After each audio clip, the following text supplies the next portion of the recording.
আসসালামু আলাইকুম ওয়া রাহমাতুল্লাহি।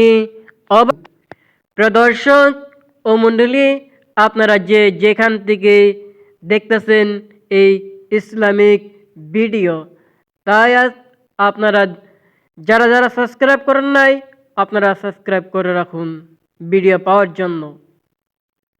তাই আজকে আমার বিষয় নামাজ পড়ার শরীহা সম্মানত দিনক্ষণ। একজন মমিন মুসলিম ঘরে জন্ম নেওয়ার ব্যক্তির জন্য নাবালেগ থেকে সাবালক হওয়া ওয়াক্ত থেকে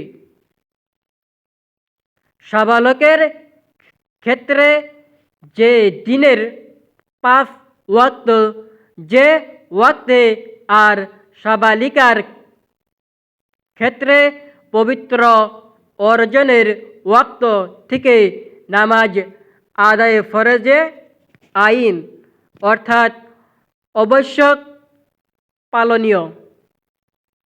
তা না হলে যেদিনের যে ওয়াক্ত থেকে নামাজ আদায়ের মনসির হয়েছে, সে ওয়াক্ত থেকে নামাজ আদায় করতে হবে।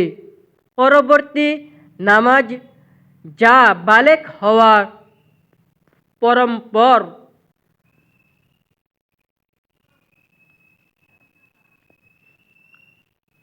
ফরজ হয়েছে, সে ব্যাপারে করণীয় সম্পর্কে মুফতিয়ে কেরাম কাছ থেকে জেনে নিতে হবে।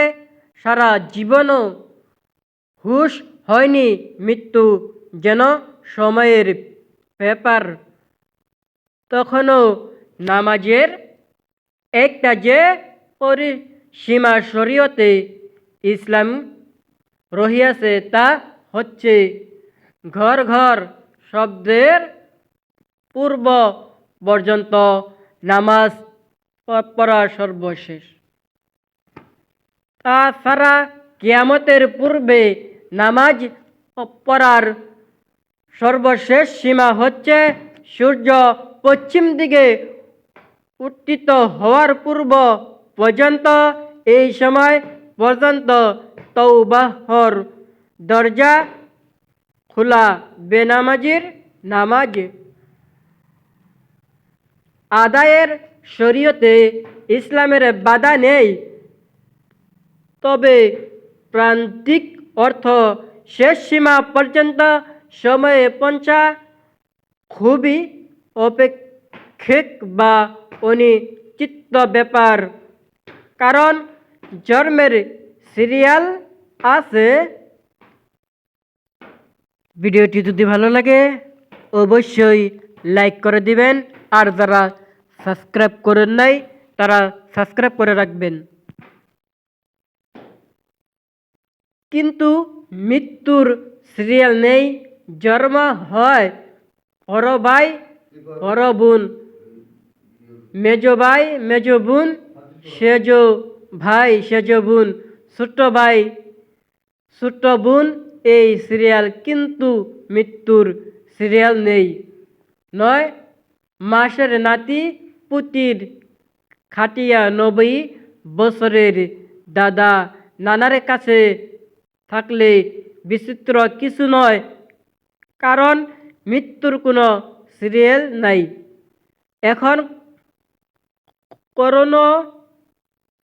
করোনা কোভিড-19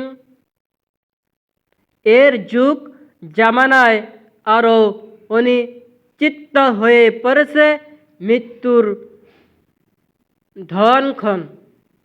তাই বড় বড় শব্দের পক্ষক্ষণের জন্য অপেক্ষা করা, কিংবা সূর্য পশ্চিম দিকে উত্থিত হওয়ার পূর্ব পর্যন্ত সময়ের জন্য অপেক্ষা করা সুযোগ নেই।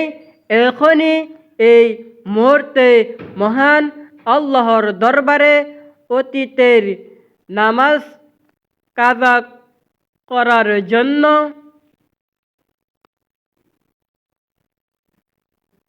খাঁটি দিলে তৌবা ইস্তেগফার করে নামাজ শুরু করে দিয়া দরকার প্রাথমিকভাবে মসজিদে গিয়ে ইমাম খতিব সাহেবের সাথে জামায়াতে উঠা বসা করলে বেনামাজি খাতা থেকে অন্তত নামটি কাটা যাবে, তা